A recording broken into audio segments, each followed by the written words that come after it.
आपको ये यहाँ डबरी से मिला भगवत गीता? हाँ, यहाँ से ही मिला। यहाँ से मिला? हाँ जी। सब कुछ जल चुका है बट भगवत गीता सेफ है। लोहा भस्म हो जा रहा है, आम आदमी की शरीर नहीं मिल पा रही है, वहाँ गीता कैसे बचेगी? गुजरातेर আহমেদাবাদে প্লেন দুর্ঘটনায় যে সমস্ত মানুষ আজকে মারা গেছে তাদের মৃত্যু, তাদের লাশের ওপরে যারা ধর্মকে নিয়ে ধান্দা শুরু করেছে তাদের মুখে একটা চড় মেরেছে। আর এই চড় আমি মারিনি, এই চড় মেরেছে শর্মাজি।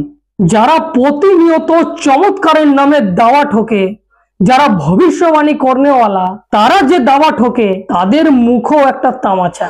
আমি মারিনি, মেরেছে শর্মাজি अर्थात ब्राह्मण। मेन स्ट्रीम मीडिया लगातार इस बात को कह रही है कि देखिए इस वक्त की बड़ी खबर है कि भगवत गीता को कुछ नहीं हुआ, एक बड़ा चमत्कार है, सनातन धर्म सुरक्षित है, भगवान की गीता थी इसलिए कुछ नहीं हुआ। एकदम एकदम सरासर झूठ है। आप बताओ, जहाँ इतना लोहा, प्लेन लोहे की होती है ना, लोहा भस्म हो जा रहा है, आम आदमी की शरीर नहीं मिल पा रही है, वहाँ गीता कैसे बचेगी? मैं भी सनातनी हूँ, मैं ब्राह्मण हूँ, लेकिन ये स्ट्रीम मीडिया झूठ बोलती है। क्या उन लोगों के, इतने लोगों की मौत पर शर्म नहीं आती है? इन सब चीज़ों बातों को करने के लिए सरकार से सवाल नहीं कर सकते हैं कि इतनी बड़ी दुर्घटना हुई कैसे? इतना ही नहीं, चमत्कार होता है कैसे? चमत्कार कुछ नहीं होता है। चमत्कार शर्मा जी, आप तो ब्राह्मण है, चमत्कार को मानते हैं? ब्राह्मण हूँ, चमत्कार नाम की कोई चीज नहीं है, ये सारे के सारे फ्रॉड चीज। তাহলে যেখানে বড় বড় লোহার তৈরি, চাদরের তৈরি যন্ত্রপাতি পুড়ে ছারখার হয়ে গেল, যেখানে মানুষের লাশকে খুঁজে পাওয়া যাচ্ছিল না, মানুষকে চিহ্নিতকরণের জন্য ডিএনএ টেস্ট করা হচ্ছিল, সেখানে এই ধরনের একটা গীতাকে পাওয়া যায় যার কিনা পাওয়ার বিখ্যাত।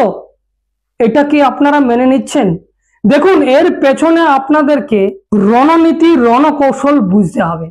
আপনারা দেখছেন দ্য লং প্রসেস, আমি রয়েছি আপনাদের সাথে নয়ন। দেখুন, যেদিন এই ঘটনা ঘটে তারপরের থেকে মানুষ খোঁজাখুঁজি করছিল যে কিছু একটা হবে, আর তার মধ্যে এই ঘটনা ঘটেছে গীতা।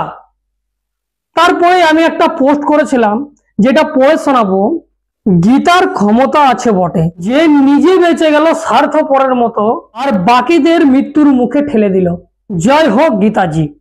এই পোস্ট করার পরে আপনারা জানেন, প্রত্যেকে আপনারা ওপিনিয়ন দিয়েছেন, কমেন্ট করেছেন, ম্যাক্সিমাম পজিটিভ কমেন্ট।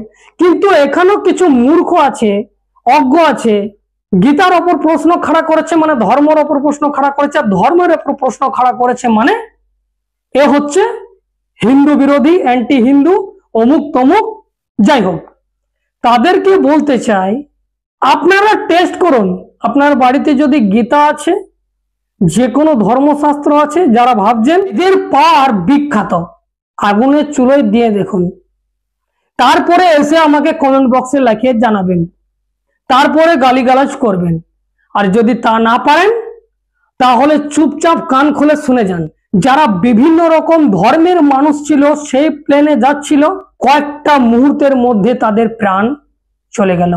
এটা অত্যন্ত দুঃখের বিষয়। এটা বলতে গেলেও বুকটা ফেটে যায়। তাদের পরিজনদের কথা ভাবুন, চিন্তা করুন। কেউ আজকে ছেলে হারা হয়ে গেল, কেউ হয়তো মা হারা, বাবা হারা হয়ে গেল। কতটা বেদনাদায়ক ভেবেছেন? কিন্তু সেখানে যদি একটা পুস্তককে নিয়ে আজকে তামাশা আর মানুষকে মূর্খ বানানোর কাজ করা হয়, তাহলে আমরা মুখ খুললে আমরা হচ্ছে অ্যান্টি হিন্দু, আমরা হচ্ছে হিন্দু বিরোধী।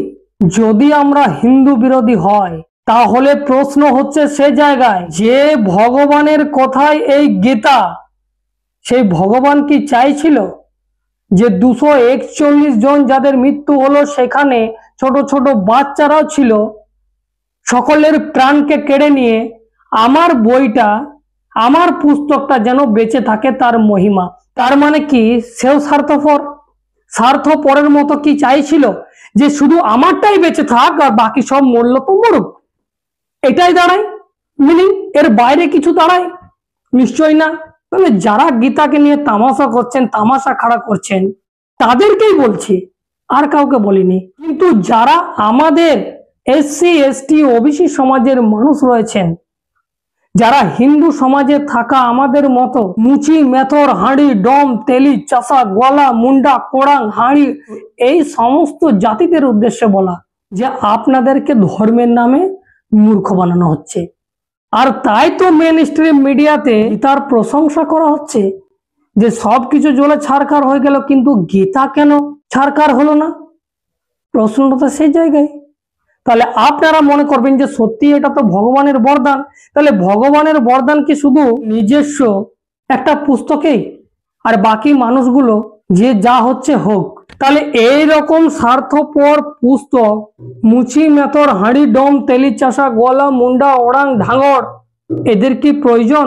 যে 241 জনকে মৃত্যুর মুখে ঠেলে দেয়, নিজে বেঁচে যায়, সে আপনাকে ছেড়ে দেবে, এটা কি করে ভাবছেন? তাহলে কি বলবেন এই সমস্ত মূর্খতা দেখে? অবশ্যই কমেন্ট করে জানাবেন। যদি প্রথমবার দেখছেন, ফেসবুকে দেখে থাকলে ফলো করে নেবেন। ইউটিউবে গিয়ে সার্চ করুন দ্য লং প্রসেস, সেখানে সাবস্ক্রাইব করে রাখুন, কারণ আমি এই ধরনের কন্টেন্ট নিয়ে আসি। এখন এই পর্যন্তই, ধন্যবাদ।